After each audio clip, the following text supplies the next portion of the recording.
In front of me, you can see I have one of the most coveted pieces of wild game. It's the tenderloin from white-tailed deer. I love it. But you can see it's not very big. It might serve one or maybe two people at the most. But this breakfast recipe I'm going to show you today uses a few really great techniques, and it's a good way to take a tenderloin and maybe serve as many as 4 or 5 people. We're gonna do a potato roasty, which is really just a hash brown, so I'll show you that technique. We're gonna saute this beautiful tenderloin, and then we'll use some farm fresh eggs, and rather than frying them, we'll poach. So it's gonna be a poached egg with the tenderloin and potato roasty. You're gonna love it. Now, the first thing I have to do is shred the potato, and I'll show you how to get the best results from doing that. When you're using a box grater, make sure the base is good and firm so it doesn't jump around on you. And then putting the potato at about a 45, start shredding. You can see I've got a bowl prepared ahead of time, and it's really important to take this and put it into the cold water. That will do a couple things. It'll get some of the starch off, but at the same time, it'll keep it from discoloring and changing its appearance. Now, to make these potato roasty incredible, I'm gonna use an onion. Now, you could use a shallot or an onion, but for simplicity's sake, I'm just gonna use a yellow onion. Remove the root tip and then the tip of the onion. It'll lie flat, slice it in half, peel off a layer or two, depending on how fresh the onion is, and then not slicing across, slice up and down so you get nice thin slices or julienne of the onion. I'm going to use the same pan for the tenderloin that I do for the roasty. There'll be lots of flavor in there, and there's no reason to make a bigger mess. I've got both the camelina oil and the butter together. You see, as soon as that butter's bubbled, it's ready to go. So with the tenderloin going in, make sure to lie it in when you do away from you, just so that when you set it down, it doesn't splash on you. Next, pepper, a good amount of pepper, and a good amount of salt. It's really important to make sure that the pan is really hot, to make sure that I get a really nice crust, and so that I can get it in the pan and get it out. Because let's face it, this is going to be better medium rare or even medium than it will be fully cooked. With the temperature on high, you've seen this before, I know. This does a couple things. This will continue to cook the top of the tenderloin, but more importantly, it'll make sure that the butter doesn't overheat to burn.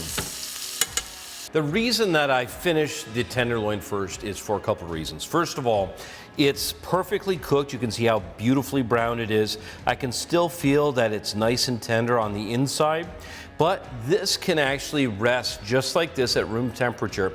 And the longer it rests, frankly, the better it's going to be. Now, when I slice this, it's going to be juicy. I won't lose all of those juices out onto the cutting board. So setting this aside and getting this finished ahead of time takes out all the stress. Now, have a look at this. You can see the color of the water has changed just slightly from the potato, and now it's time to drain.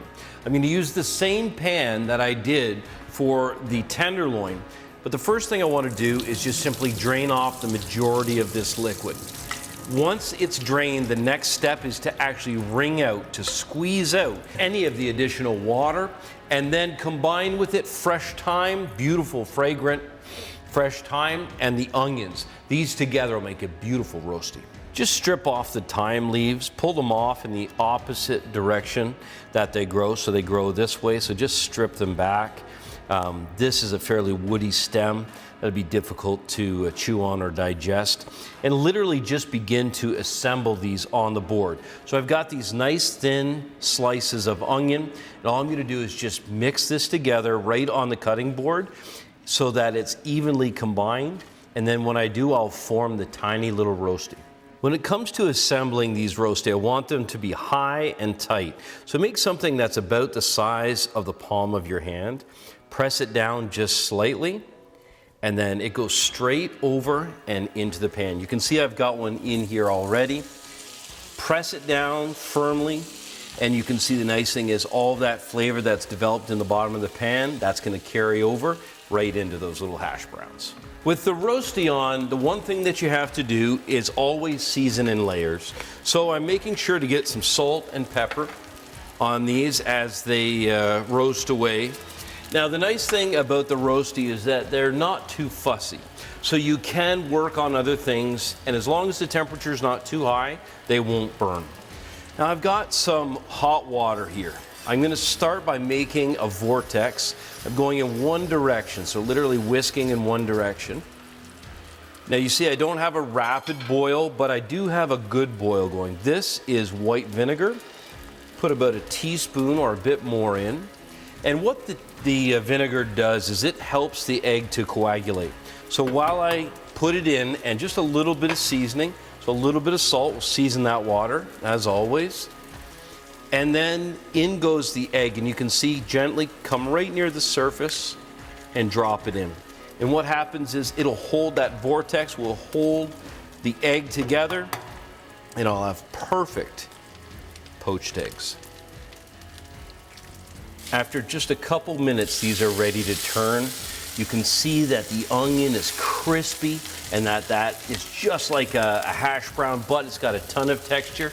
Remember, we're gonna have that beautifully soft egg and that beautiful venison, so we wanna make sure there's a little bit of texture. That's why we're doing crispy potatoes, nice soft yolk, and then that gorgeous venison. Now make sure you don't pull the poached eggs out too soon.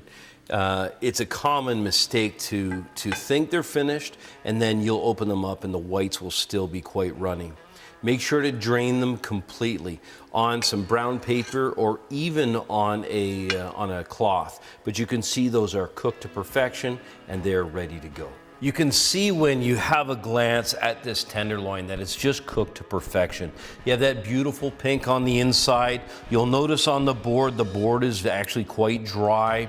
So none of that beautiful liquid that you need, that juiciness is going to be missed. Now have a look at this. Imagine this, the crispy roasty, some nice acidity from tomatoes, the beautiful tenderloin sliced, a couple soft poached eggs. This as a complete dish, it's gonna be rich, it's gonna be creamy, and it's a great way to really have whitetail, to share it with others, and to maybe have it go a little bit further than just enjoying it yourself. This will make a great wild at table recipe for breakfast.